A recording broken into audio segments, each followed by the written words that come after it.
Então, vamos começar aqui a nossa primeira aula do bimestre, terceiro bimestre do terceiro ano, tá, gente? Primeira coisa, prestem atenção no design dos desenhos aqui. O terceiro ano sempre vai ter esse slide, esse design, tá? Então, cada ano, cada série vai ter um design diferente. Então, se vocês pegarem uma aula 1 que esteja diferente, ou até mesmo as próximas, e não estejam nessa configuração, é porque ou é a aula do primeiro ano ou do segundo ano, tá? Que é para ficar mais fácil para mim, para diferenciar, não abrir material errado e até mesmo para vocês, tá? Então, vamos lá, começando. Olá, tudo bom? Eu estou bem, eu espero que vocês estejam bem e curtindo esse momentinho de estudos em casa, que é um pouquinho mais confortável. Bom, quer dizer, às vezes não é, tá? Então, em relação ao slide, vocês podem compartilhar com quem vocês quiserem, se vocês quiserem usar para estudar mais para frente, à vontade. Mas o vídeo eu peço que não compartilhe, tá? Sou tímida e não sou youtuber. Então, vamos começar com as regras e os objetivos dessa aula, tá? Então, antes de começar mais nada, gostaria de avisar que este conteúdo deve estar no caderno e vai valer nota, normalmente, tá? Essa aula, no geral, vai ter como objetivo introduzir vocês a uma questão um pouco mais aprofundada sobre o tema democracia. Então, a gente já viu um pouco da democracia até agora, quando a gente falou de Revolução Francesa, quando a gente falou de tipos de Estado, Estado liberal. Então, a democracia já vem aparecendo faz um tempo no nosso conteúdo. Mas agora a gente vai entender a democracia em si, tá? Então, qual o conceito, como ela surge e assim por diante. Então, vejam, democracia. Aqui a gente tem os primeiros conceitos e definições. Então, como está escrito, né? A essa altura, ela não é um termo estranho para a gente já vem trabalhando isso durante o bimestre, quando a gente falou de estados nacionais. Mas uma questão sempre fica pairando no ar. Afinal, o que é a democracia? Como eu posso definir ela e quais são as suas características? Porque é importante a gente lembrar que, assim como os termos que a gente viu anteriormente, a democracia não tem uma definição única em si, tá? Ela nem mesmo acontece da mesma forma de país para país. Então, aqui eu trouxe 3 principais definições. A primeira definição, que vem da teoria clássica, e aí a gente vai falar lá de Grécia Antiga. A gente tem uma segunda definição, que na verdade são duas juntas, né, que eu juntei tudo, que é um pouco da ideia da teoria medieval e da teoria moderna de democracia. E por último, a gente vai ver as teorias mais contemporâneas, que vêm sendo discutido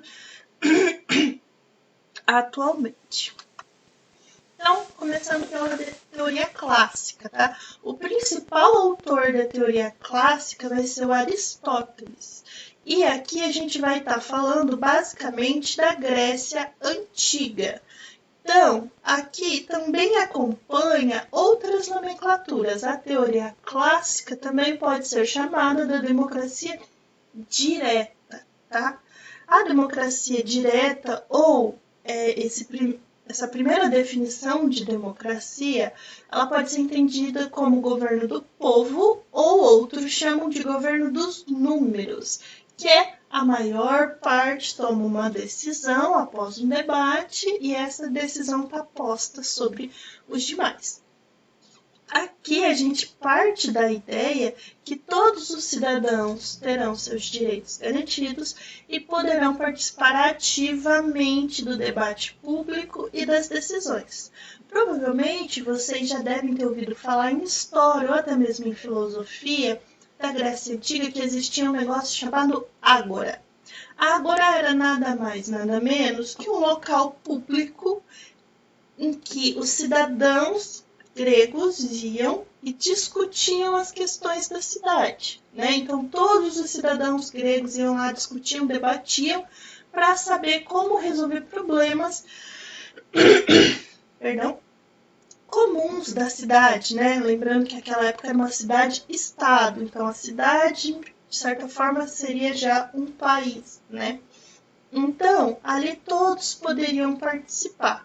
O que vai guiar essa ideia de democracia direta, de participação, de argumentação nesse espaço público de todos os cidadãos, é a isegoria e a isonomia. A gente tem também um outro termo que pouco é citado para vocês, que é a isotimia, mas eu chego nele, tá?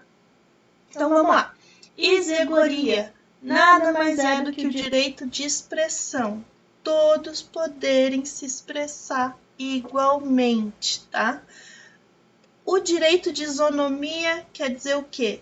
Todos vão ter o mesmo direito perante a lei. Só que aqui há problemáticas, mas a gente chega nela. A osotimia que eu citei, geralmente não é tão trazido para vocês, é a ideia de não se sentir superior, tá? Ela é traduzida, grosso modo, como almas iguais.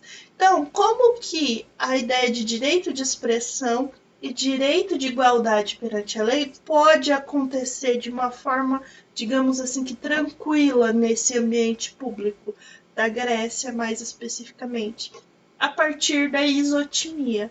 Então, é a ideia de que eu não sou superior àquela pessoa que eu tô dialogando, que eu tô debatendo. A ideia não é, ai meu Deus, eu vou debater, eu vou ganhar desse debate para que eu me sinta melhor que o outro. E sim, a ideia do debate é para se ter a melhor solução possível para um problema específico, tá?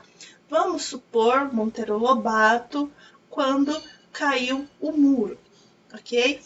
Então, se a gente considerasse o Monteiro Lobato como uma cidade-estado, todos os cidadãos do Monteiro Lobato iam se juntar e discutir qual era a melhor forma de resolver o problema. Qual seria o problema, aquele específico? O muro ter caído por causa da chuva. Ah, então um poderia propor, eu vou ir atrás de tal pessoa para arrumar. E o outro coloca, não, mas será que o problema é só isso? Será que não precisava de um engenheiro para ver se não prejudicou mais coisas? E a partir desse debate eles chegariam a uma solução comum, ok? E aí sim, agora a gente entra na problemática. Quais são as problemáticas da democracia direta grega? Então, primeira coisa, quem são considerados cidadãos na Grécia? Isso é um ponto muito importante da gente falar. Na Grécia, cidadãos vão ser homens a partir dos 18 anos, se eu não me engano, okay? E que possuam propriedades. Basicamente, homens que não precisam trabalhar para viver, ou não precisam necessariamente, como eu posso dizer, eles têm um tempo livre para se dedicar a essa vida pública, ok? Então, eles têm esse tempo livre para ir na ágora discutir. Então, essa ideia de cidadania não vai abranger as mulheres gregas, né, nesse período, geralmente atenienses, né, porque essa ideia de democracia direta é muito ligada a Atenas, e também não vai abranger, por exemplo, pessoas escravizadas, que nessa época havia escravização. Não da forma como a gente conheceu lá na colonização, no período colonial brasileiro, mas havia também. Então, vai ser muito restrito essa ideia de cidadania, o que nos traz outra problemática. Se a gente fosse pensar democracia direta hoje em dia, onde o número de pessoas consideradas cidadãs é muito maior, será que seria viável juntar todos em um lugar para saber a opinião de todo mundo, para depois tentar resolver os problemas? Não seria uma discussão infinita? Bom, são questões que eu deixo para vocês, tá? Após a teoria clássica, a gente entra na teoria medieval e que eu juntei aqui com a teoria moderna de democracia. Por que eu junto essas duas? Primeira coisa, as duas vão estar pensando, de certa forma, em uma democracia representativa, tá? Aqui as questões que vão mudar uma para outra são poucas, não são tão relevantes assim para o contexto de vocês, tá? Faria mais sentido para especialistas em si, tá? Então, se a gente for pensar aqui os principais autores, a gente vai citar Maquiavel e o Montesquieu. Maquiavel, quem que é esse cara? O Maquiavel foi quem falou que quando a gente fala de Estado, só existe duas possibilidades, estados modernos. Ou o Estado é monarquia, ou o Estado é uma república. Não existiria muito mais opções para além disso, tá? O Maquiavel também é o cara que vai falar que a república essencialmente ela é democrática. Então, o ideal da república é ela ser uma democracia. O Montesquieu, por que esse cara é importante? Ele é quem vai criar a teoria da separação dos poderes, que eu tanto enchi o saco de vocês no bimestre passado. Então, aquela ideia de poder executivo, judiciário e legislativo. Quem vai argumentar sobre essa divisão de poderes é o Montesquieu. Por quê? Lembra que a democracia seria uma participação de todos, um governo de todos? Então, de que forma a gente organiza isso para garantir que o poder seja distribuído e não fique na mão de uma pessoa só? Porque vamos lembrar que a gente está falando da Inglaterra e da França já, a gente deu um grande salto no tempo, tá? Mas aí essa Inglaterra, essa França, como a gente viu, e eu já enchi muito saco de vocês, tá vindo de qual contexto? Contexto da Idade Média, contexto dos absolutismos, onde você tem uma pessoa que tem todo o poder do Estado na mão. Então, Montesquieu vai buscar a solução para distribuir esse poder, digamos assim, tá? Então, a democracia representativa nasce nesse contexto. Qual que é a ideia, qual é a discussão em torno dela? A discussão em torno da democracia vai pautar a retomada dessas ideias gregas. Quais ideias? Isonomia e zegoria, tá? Então, todos poderem participar, então é uma política que se baseia na razão, se baseia na capacidade de argumentação para se resolver problemas e não necessariamente no dom divino, que era a justificativa para as monarquias existirem, tá? Então, aqui o que vai se trazer para o centro do debate é a representação política, porque vamos lá, vocês estão vendo aqui as problemáticas da democracia direta. Então, ela abrange a todos. Como seria viável a gente pensar em uma democracia em países muito maiores do que as cidades-estados gregas? Então, a democracia representativa vai ser uma forma de lidar com o problema de números, né? Muita gente, então se torna inviável todo mundo se reunir para discutir determinada questão. Então, na democracia representativa, a gente organizaria eleições, e a partir dessas eleições se escolhe representantes. E aí, esses representantes que vão discutir, debater as ideias e resolver os problemas. Então, quais representantes são esses? São aqueles que a gente estava falando no bimestre passado. Deputados, prefeitos, governadores, senadores. E aí cada país vai ter a sua forma específica de eleger representantes. No caso, obviamente, países democráticos, ok?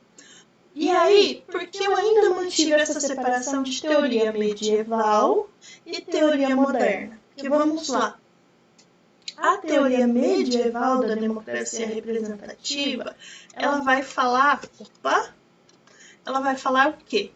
Que ao escolher um representante, eu transfiro meu poder para essa pessoa. Então, a partir do momento que eu voto em alguém, o poder que eu tinha, eu tiro de mim e coloco na mão da outra pessoa, e aí sim, ela vai fazer o que ela quiser, tá? Já o segundo ponto, que é a teoria moderna em torno da democracia representativa, vai dizer que o poder ele não é transferido. Quando eu voto em alguém, ou até mesmo o ato de votar em alguém, é diluir o poder na mão das pessoas. Porque por mais que eu voto em um deputado, por exemplo, eu não estou transferindo meu poder para esse deputado. Porque na próxima eleição, se ele perder o meu voto, ele pode não se eleger novamente, ou não pode se reeleger. Então esse poder continua comigo. Eu também teria outras formas de buscar influenciar as decisões políticas dele, mesmo sem eu ter me elegido. E isso a gente vai ver um pouquinho mais para frente nesse bimestre, tá? A democracia representativa como um todo vai ter essas peculiaridades e também vai ser marcada pela Revolução Francesa, como eu já falei tantas vezes. Então, os princípios da democracia representativa são os mesmos princípios da Revolução Francesa, que é igualdade, liberdade e fraternidade. Esses mesmos princípios vão ter influência nos direitos internacionais pelo mundo inteiro. Então, todas as democracias representativas que se estabeleceram no mundo hoje, principalmente no mundo ocidental, é pautado na ideia de igualdade, liberdade e fraternidade. Muitas vezes essa igualdade e liberdade podem não estar efetivas, mas há uma busca de efetivá-las. Então, há uma busca de alcançar essa igualdade, há uma busca de alcançar essa liberdade e essa fraternidade, ok? Só que, assim como a democracia direta, ela também tem problemáticas, que é o quê? Como garantir que os representantes sigam as vontades dos representados. Então vamos lá. Como garantir que o senador que eu votei, que disse que estava lá para representar as minhas vontades, o meu grupo social, a categoria de trabalho que eu faço parte, que seja, vai seguir a minha vontade? Às vezes eu voto em um deputado ou um senador que seja, que está falando que ele está prometendo que ele vai lutar, ele vai trabalhar para gerar novos empregos na sociedade. Então eu vou e voto nessa pessoa porque eu acho isso uma questão muito importante. Mas aí passam-se 8 anos ou 4 anos e eu vou ver o que esse deputado, esse senador fez. Ele não criou nenhum projeto de lei. Ou ele não atuou diretamente em nenhuma questão que ajudasse a criar novos empregos. Então, ele está representando as minhas ideias, ele está representando, ele está fazendo jus aos motivos que fizeram eu votar nele? Não. Então, como que eu poderia garantir que essas minhas vontades, essas promessas se efetivassem? Isso é uma grande problemática presente na representatividade, tá? Não à toa a gente falou bimestre passado da Anne Phillips, que ela vai falar da qualidade dessa representação, ok? E a gente vai voltar nela agora, só que falando das teorias contemporâneas de democracia. Aqui a gente tem duas autoras, né? Importante falar isso, que quando a gente está falando das teorias contemporâneas sobre a democracia, a gente está falando de muita gente, tá? Então, tem muita gente atualmente escrevendo sobre isso. Primeira coisa, né? Teoria contemporânea, estamos falando de hoje em dia. Então, são pessoas que ainda estão escrevendo, ainda estão teorizando atualmente. tá? Então tem muita gente escrevendo sobre isso ainda, tá? Mas eu escolhi 2 autoras porque elas são muito significativas nessas discussões em torno da democracia. Primeiro é a Annie Phillips, que a gente trabalhou ela já bimestre passado, e o que ela vai falar? Qual é a qualidade da representação política que existe? Qual é a qualidade dessa democracia representativa? Então, as minhas ideias estão sendo representadas, mas todas as diferentes ideias da sociedade estão presentes ali no jogo político ou é só de um grupo? Além disso, o fato de eu eleger as pessoas que defendem as ideias, mas será que eu deveria eleger também pessoas diversas, né? Que essa é um pouco da discussão que a gente teve em relação à política das ideias e à política da presença, que é o que ela vai falar, que se eu elejo um deputado, uma pessoa que vai defender os direitos trabalhistas, o ideal é que também exista uma pessoa trabalhadora que vai defender esses direitos dos trabalhadores. Então, vamos supor, pensar num exemplo bem bobo mesmo. Eu sou uma cabeleireira e eu queria alguém na Câmara dos Vereadores aqui de Boa Vista que pensasse mais nessa categoria dos trabalhadores que prestam serviço para as outras pessoas, até mesmo das questões relacionadas aos produtos destinados, por exemplo, à beleza. Então, eu poderia ter 2 opções. Escolher alguma pessoa que está disposta a debater sobre o assunto ligado aos trabalhadores da beleza, ou eu, enquanto uma cabeleireira, poderia eu mesma me candidatar e chegar lá e falar, olha, eu estou pautando aqui os direitos de tal categoria, ok? Então, a Annie Phillips vai trazer esses questionamentos, isso que a gente já viu, né? Mas também a gente vai ter a Carol Pateman, tá? O que a Pateman vai falar? Ela vai discutir sobre democracia participativa, que é a ideia de retomada de uma democracia direta. Que o que acontece? Entre essa democracia direta e essa democracia representativa, há uma discussão para tentar entender qual é melhor. Então, o que é melhor? A gente ter democracia direta? A democracia representativa realmente representa alguém? Ou não? Não seria melhor todos poderem discutir? E aí, a Pateman, ela vai começar a considerar meios para tornar a democracia participativa mais representativa, tá? Isso vem da crítica, principalmente das feministas, tá? Mas aqui é preciso entender que o termo feminista ele é muito bem definido, tá? Quando eu falo feminista aqui nessas aulas de ciência política, eu estou falando de pessoas que pesquisam sobre a relação de gênero, essa relação entre masculino e feminino na sociedade. E nesse caso, são mulheres que estão pesquisando isso dentro da ciência política. Então, o feminismo aqui é uma vertente científica, porque existe o feminismo movimento social e existe o feminismo teoria científica. E o feminismo movimento social a gente vai ver mais para frente nesse bimestre. Aqui, a crítica do feminismo enquanto teoria científica é pensar uma democracia ou modelos de Estado e de governo e que busquem diminuir a desigualdade de participação entre homens e mulheres, ou até mesmo de identidade de gênero femininas frente à identidade de gêneros masculinas, tá? Então vão buscar tornar essa relação menos desigual, tá? Então não estão defendendo que mulher é melhor, tá? Essa teoria está buscando igualdade dos gêneros.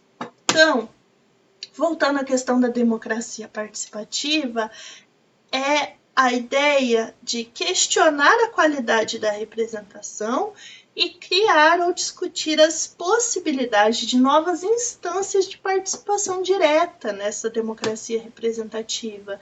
Então,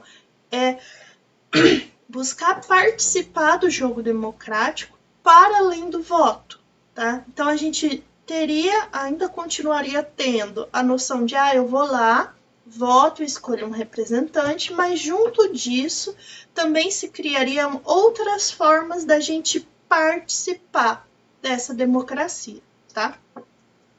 Aqui, como todas as outras, vão ter princípios, tá? Que vão guiar essa democracia. Só um momento.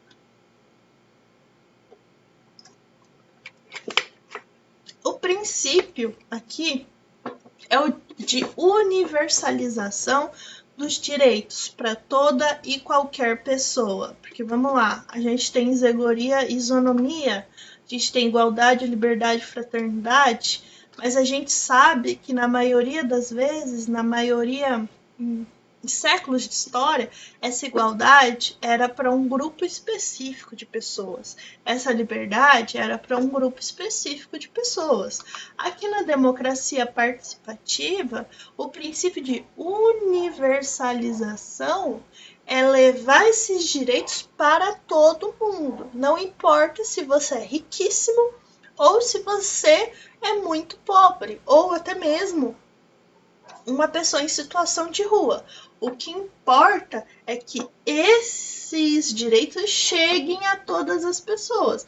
Então, se a gente vai ter liberdade, é garantir que todos vão ser livres, efetivamente livres, vão ter condições igualitárias de serem livres. E se a gente vai ter igualdade também nessa perspectiva, vai tentar buscar a igualdade de condições para todos buscarem o seu futuro, né? Basicamente, é a ideia de que existe o direito à educação, mas a ideia de que todos tenham as condições de acessar a educação e uma educação de qualidade, tá? Então, é nesse sentido que vai se caminhar a universalização dos direitos. E por que isso é importante? A gente vem pensando numa crítica do feminismo, até porque historicamente mulheres não puderam ter acesso muitas vezes à educação, ao mercado de trabalho, ou no caso das mulheres negras, elas tinham acesso ao mercado de trabalho, mas a remuneração delas era muito mais baixa, por elas serem mulheres e por serem negras. Assim por diante. O mesmo diz respeito às pessoas negras como um todo. Então, a gente vai ter um período que essas pessoas não são consideradas nem pessoas, né? Aí a gente vai ter depois a transição para uma ideia de sociedade que vão ter o mercado, então essas pessoas vão ser incorporadas como trabalhadores, mas são trabalhadores que o sistema não julga dignos o suficiente para ganhar o mesmo que pessoas brancas. Então é nesse sentido que vem essas críticas de universalização. Equiparar, diminuir, na verdade, a desigualdade entre as diversas categorias sociais, entre os diversos grupos de pessoas. Mas assim como qualquer sistema político, como qualquer organização política, há problemáticas, tá? Porque vamos lá, quando a gente fala de política, sempre vai existir problemas a serem resolvidos, né? Então a gente nunca vai chegar em algo perfeito. Então a gente está sempre na busca por melhorias, tá? Então, as problemáticas aqui presentes são de que forma nós vamos alcançar os objetivos postos por essa democracia participativa. Como que a gente vai conseguir garantir essa participação para mais categorias sociais. O segundo ponto é como implementar essas políticas participativas sem tanta burocracia, tá?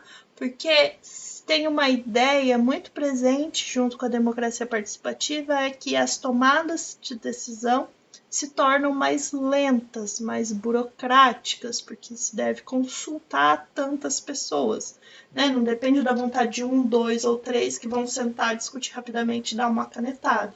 Então, há esses questionamentos. Aqui, em relação à democracia participativa propriamente dita, buscando aprofundar mais um pouquinho, porque a gente vai entrar nas possibilidades de participação social na próxima aula, a gente vai ter a ideia, então, dessa busca do processo de participação, tá? E a ideia é que se evite o autoritarismo e a manipulação e se caminhe cada vez mais para a cidadania e participação. Então, a gente vai ter aqui, ó, o que é algo que é completamente contrário a uma democracia participativa, que é um sistema autoritário e um sistema de manipulação, que onde se decide as coisas e somente se informa para a população qual a decisão foi tomada. E aí, quando essa população gosta dessa decisão, ok, tranquilo. Quando ela não gosta, a ideia de manipular essa população para que essa opinião mude. Outro momento, a gente vai ter uma ideia de tecnocracia e informação. Então, você consulta técnicos especialistas e a partir disso você toma decisões. E é um pouco a ideia de que muitos de vocês trouxeram de eu só posso votar. Deixa eu reformular essa frase para ficar melhor. É um pouco da ideia que a maioria de vocês trouxeram lá quando vocês estavam construindo o país perfeito de vocês, o sistema político perfeito. Para poder votar vai ter que fazer faculdade, vai ter que ter diploma, tarará, tarará. Essa ideia entra muito nessa tecnocracia, tá? Que só pode consultar, só pode falar quem é especialista em algo, quem traz uma informação específica. E aí, baseado nisso, você decide e você busca informar a população do porquê dessa decisão. O que aqui no autoritarismo não acontece. A decisão foi tomada. Por qual motivo? Não importa. Aqui na tecnocracia há uma certa informação do porquê. A gente sai daí, então, e vai indo para o ideal de democracia, né? Que a gente teria, então, uma democracia de delegação, onde se discute e se delega tarefas para se resolver os problemas, tá? Mas o ideal seria, segundo essas teorias contemporâneas, seria uma cidadania efetiva, onde se participam todos, né? E a partir daí, a partir da participação, é que se vai resolvendo os problemas, ok? E vamos pensar então na democracia participativa no Brasil. A gente tem uma legislação no Brasil que caminha e aponta para uma democracia participativa a partir da Constituição de 1988, tá? Se eu não me engano, vocês estão vendo a história já, esses processos políticos brasileiros, dessas diversas democracias, dos diversos períodos políticos, né, que a gente teve. E o Brasil, na sua história, em muitos momentos, caminhou pelo autoritarismo, tá? E por isso, a Constituição de 1988, ela vai pautar a cidadania e a participação.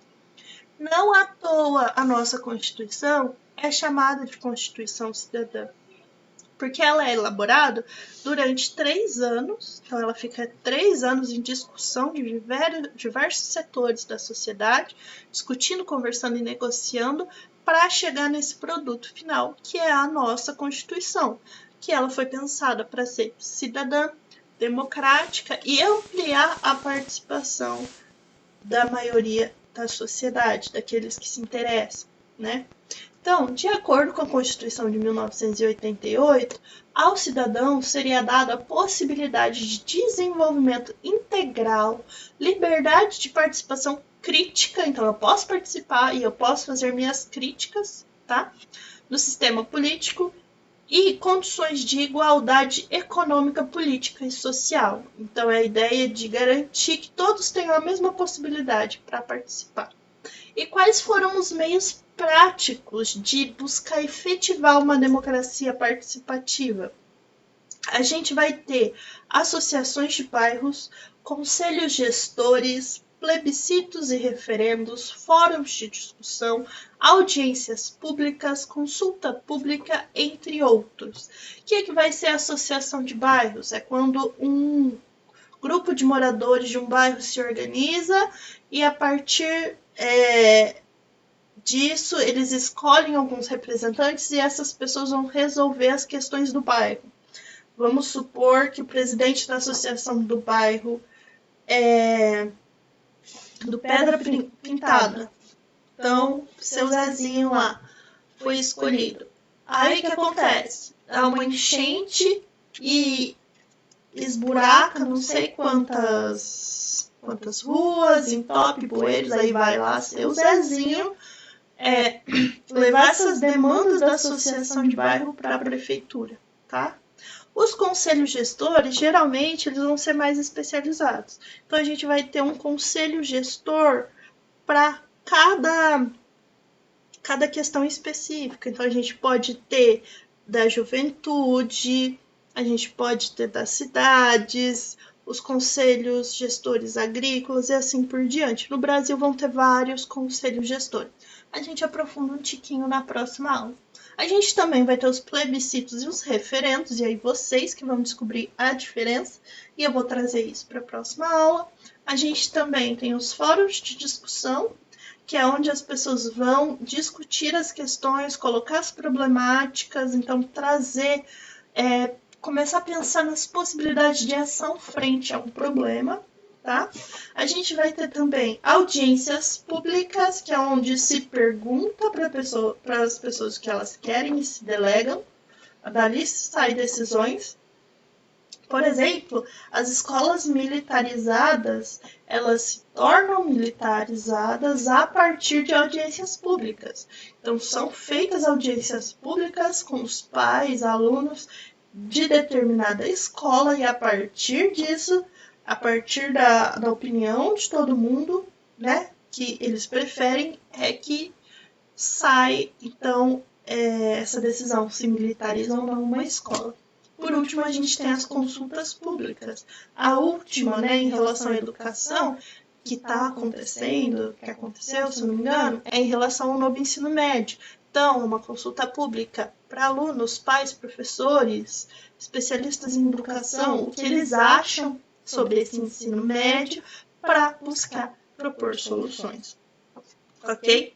A nossa aula como um todo, eu espero que não tenha me demorado, até porque eu não consigo visualizar tempo aqui, tá, gente? Mas, como sempre, temos uma atividade, tá? Essas questões, elas vão contar como presença, tá? Então é importante. A gente viu toda essa aula, mas como está sendo gravado, eu não consigo saber quem viu, quem assistiu, quem não assistiu, tá? Então, a gente vai ter essa atividade para contar como presença, tá? Então, aqui a gente vai ter questões, essas questões deverão ser feitas no caderno e vão ser entregues ou pelo Classroom, para quem está conseguindo ter acesso ao Classroom, ou pelo e-mail, tá? Meu e-mail tá aqui embaixo, tá? caroline.prof.rr@gmail. Eu vou mandar junto com o material de aula lá, tá? E vocês vão me entregar até sexta-feira, dia 28 da semana que vem.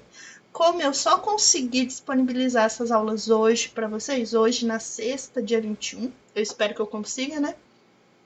Pelo menos é quando eu tô gravando. Então, eu vou deixar um tempo a mais para vocês me entregarem essa atividade. E qual é a atividade, né? Então, é uma atividade básica de pesquisa. Então, pesquise e escreva em seu caderno com as suas palavras, sempre muito importante, o que significam os seguintes termos. A. Associações populares, então associações de moradores, associação de trabalhadores, tudo isso entra nessas associações populares, tá? B. O que são conselhos gestores, então, conselhos gestores, vocês vão achar a resposta lá no Google, busquem pegar a resposta de sites oficiais, site do Senado, sites de estados específicos, né? Não pegar de qualquer lugar. Fontes oficiais são melhores. C. O que são audiências públicas? E D. Qual é a diferença entre plebiscito e referendo? Tá? E aqui as respostas devem ter no mínimo 5 linhas, tá? Feitos à mão. Então, como que vocês vão fazer? Vocês vão copiar essa atividade no caderno, tá? Essa atividade aqui. Vocês vão responder à mão, tirar a foto e me mandar pelo Classroom. Quem não tiver acesso ao meu Classroom vai mandar a resposta no meu e-mail, tá? É importante lembrar, mandem no e-mail, porque a maioria de vocês tem o WhatsApp, aquela opção lá de que a mensagem some, e aí se eu não vejo no mesmo dia, depois a mensagem some, vocês ficam sem nota, sem presença, e aí vamos tentar evitar essa dor de cabeça, tá, pessoal? Então, eu agradeço quem ficou até aqui, tá? Semana que vem eu vou marcar um dia para a gente tirar dúvidas dessas 2 aulas. Se não for semana que vem, na próxima, antes da gente voltar para a sala de aula, tá? Eu faço uma live para a gente tirar dúvidas. E por enquanto é só, pessoal. Até a próxima aula. Beijos!